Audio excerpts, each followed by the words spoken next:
तुम्ही जर माझ्या आधीच्या व्हिडिओ बघितले असाल ना, तर तुम्हाला माहिती. मला वाटेल ते मी बोलतेच. खरं सांगू का? मी खूप वेळा वेट लॉस सुरू केले. 2 दिवस, 4 दिवस. मग परत बंद. आणि प्रत्येक वेळी वाटायचं, त्याला काय होतंय? 1 किलो तर वाढले. पण हळू करत मी 96 किलोवर पोहोचली बरं का आता. आणि आता मी 30 वर्षाची झाली आणि आता मला जाणवायला लागले, की माझी मोठी मुलगी 8 वर्षाची आहे आणि छोटं बाळ 1.5 वर्षाचं आहे. पण मी एवढी फिट नाहीये, की मी त्यांच्याबरोबर प्रत्येक वेळी खेळू शकते. त्यांना अजून पण प्रत्येक गोष्टीला मीच पाहिजे असते. जसं एक आई आपल्या बाळाला सगळंच करते ना, तसंच. आणि अचानक एक दिवशी मला कळलंय, की मी जर अशीच दमायला लागले ना, आळशी झाले ना, तर माझ्या बाळाचं कोण करणार आहे? मला आता फक्त वजन कमी करायचं नाहीये.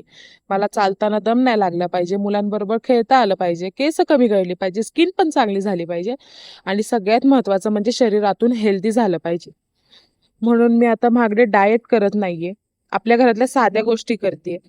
आणि मी स्वतःच घरी एक पावडर बनवली आहे. ती सुरू केली आहे. वॉकिंग करतीये, थोडीसं एक्सरसाइज करतीये. जे शक्य आहे ते करतीये हळू-हळू. परफेक्ट काहीच नाहीये बरं का. आणि हां, यावेळेस मला हळू 10 दिवस करायचं आणि मग सोडायचं असं काही करायचं नाहीये.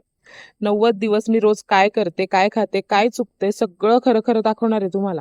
जर तुम्हाला पण असं वाटत असेल ना, की आता स्वतःसाठी थोडंसं बदललं पाहिजे, तर चला आपण एकत्र सुरुवात करूयात का?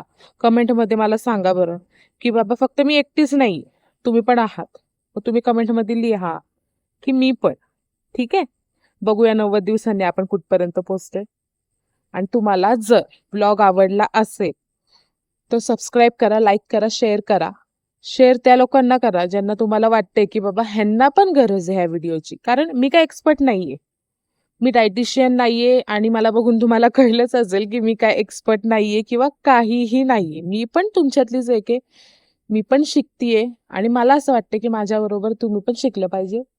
तुम्हाला पण जर गरज असेल, स्किन, हेल्थ, हेअर, हार्मोन्स सगळंच नीट करायची.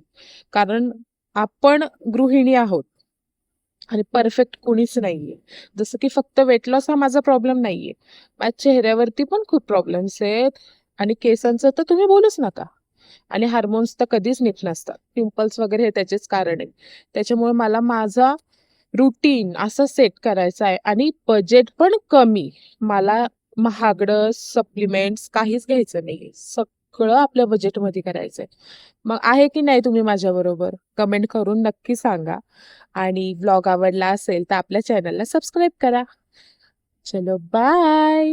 आणि इथपर्यंत आलात तर तुम्ही सबस्क्राईब करणार आहे मला माहिती आहे.